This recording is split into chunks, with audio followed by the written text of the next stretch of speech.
don't want to give too much of my heart and emotions, because then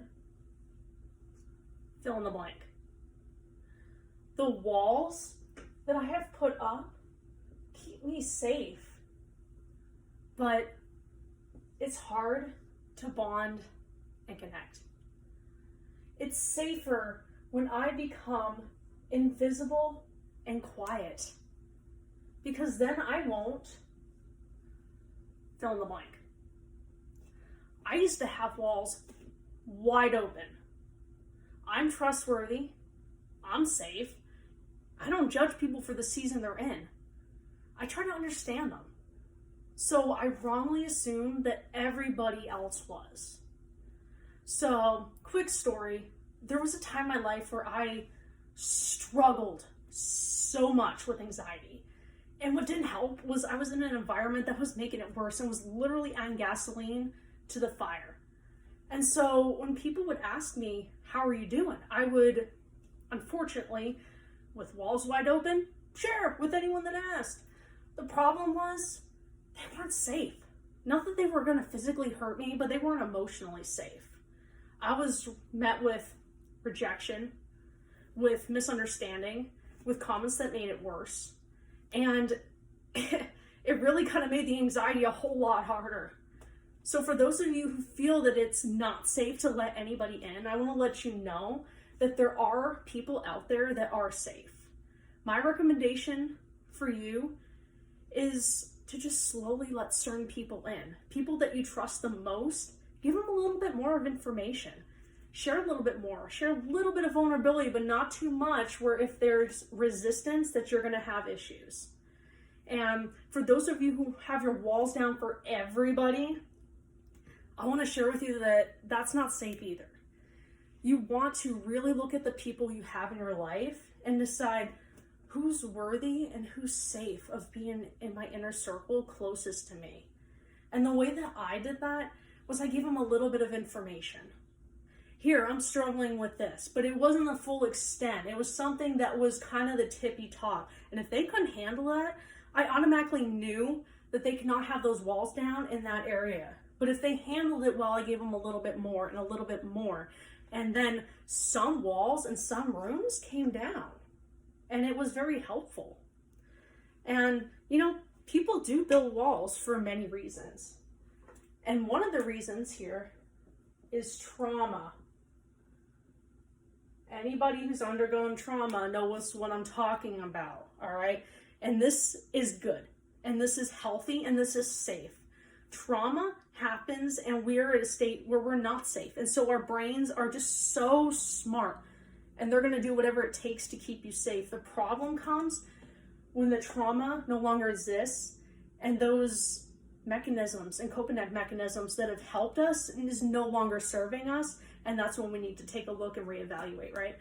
And so the second one is vulnerability.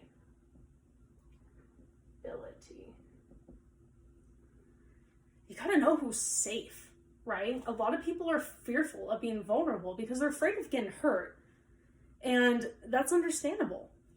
And that's why you need to give people a little bit here, a little bit there, to kind of see where are they safe. And by being able to do that, you know who you can be vulnerable with. That is the key point here, is who. Not the fact that you're being vulnerable, but who. And the third one is lack of trust. If you can't trust somebody, why would you let them be close to you? You are bound to get hurt, and I don't want that for you.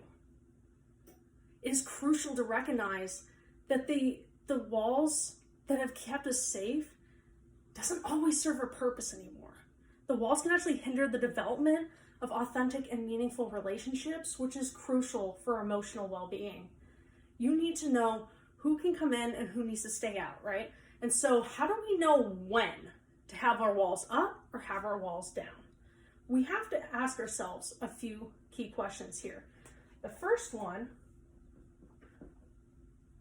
are they safe? And are they trustworthy? If they are not safe emotionally, especially physically, but emotionally just as much, then you don't want to share that information with them because you're going to get hurt. And And then you're going to put the walls back up and see it's a self-fulfilling prophecy. They hurt you. Why would you let them in further, right? The second one, proven. Now, what do I mean by proven? What I mean is they prove themselves that they are safe and trustworthy. And this comes with the third thing, which is time. You need time to know whether someone's safe or not. When you first meet people, everyone's on their best behavior, right? And so you'll know if they're safe or not. You got to have that safe place. It's okay to have your walls down. It's okay to be vulnerable, and it's okay to trust people. They're still going to hurt you, but they're not going to hurt you as much. And you're going to learn coping skills, and you're going to be able to pick out the red flags easier. But you just gotta step out in faith. There are people who care, and there are people who love you, who want to be let in. But if you always have the walls up, you're never going to be able to have authentic connection. But you don't want to bring them down either. You don't want to bring all your walls down with everybody and everything. You got to know when and who and how far in. There's levels, right? People don't just go from you just met them to they're the most trustworthy person in the world. You got to test, and you got to give it time, and you got to see that they're able to prove themselves to be trustworthy and safe.